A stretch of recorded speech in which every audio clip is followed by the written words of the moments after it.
Let's bring in Bloomberg Intelligence senior analyst Anurag Rana. And Anurag, I don't know if you saw that yesterday. We had a fantastic day at the Bloomberg House in Miami. Danny and I beating the drum to the race, but then leaving town before the race started. I don't know how that happened.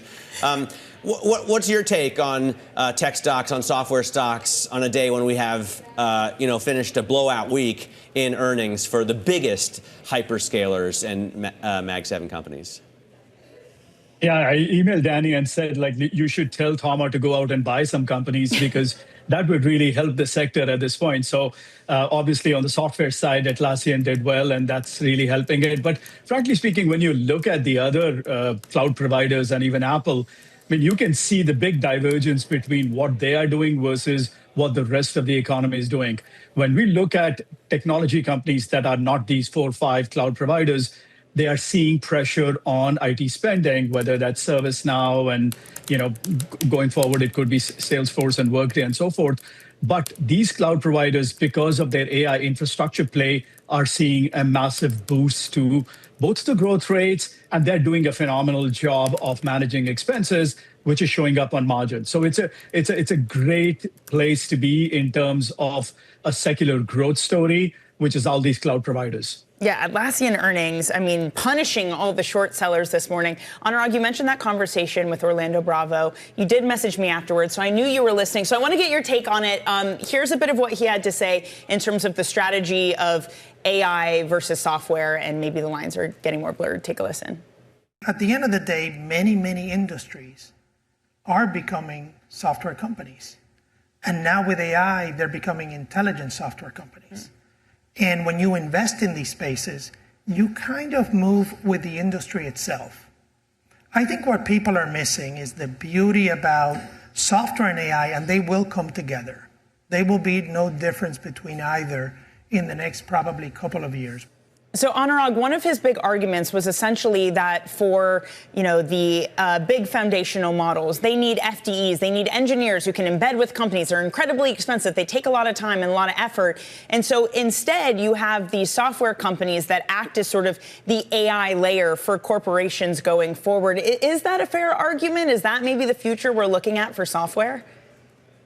So the point is well taken, and that has been one of our bigger reasons for still saying the big enterprise software companies will be fine, assuming they can embed the models themselves. The thing is, they are right now accelerating their AI investments to make sure that their products are also intelligent. If they are not, then it's not going to be easy for them to maintain their market share, let alone, show growth down the road.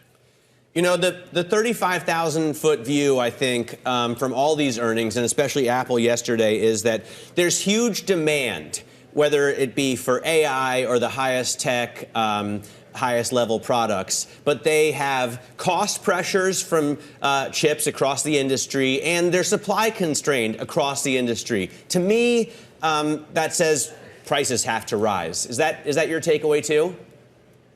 So, we think Apple needs to raise prices, but they, at this point, what they're doing is not raising prices and gaining market share. When was the last time you saw 3 consecutive quarters of double-digit growth? They've already done 2, and they've already guided to the next quarter being double digits. It doesn't happen. They grew so much in China, and I think part of that is because they're not raising prices as some of their competitors are.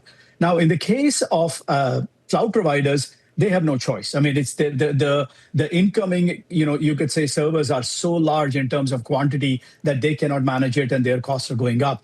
Apple's managed it well, but in the case of their new product launches, we think the price increases is going to come at the highest end model. So whether it's the iPhone 18 Pro Max or the foldable, I think that's where you will see some of the price increases. What about at OpenAI? What about at Claude, so widely used by consumers and now starting to see real enterprise usage? What about for Gemini and Grok?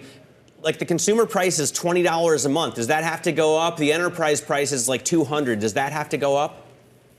See, luckily for both OpenAI and Anthropic, they are private right now. They don't really need to worry about it. As long as they get funding, it's not an issue. Gemini, it's free. In fact, the free Gemini app right now is phenomenal in our view. they have a massive search business and a cloud business to subsidize it. So I don't think that needs to go up. They need wider adoption right now. They need people to use it more in order to make sure that everybody is comfortable with using AI tools in their daily workflow. Hey, Anurag, thank you so much for joining us. That's Bloomberg Intelligence Senior Analyst Anurag Rana. Enjoy the rest of your Friday and your weekend.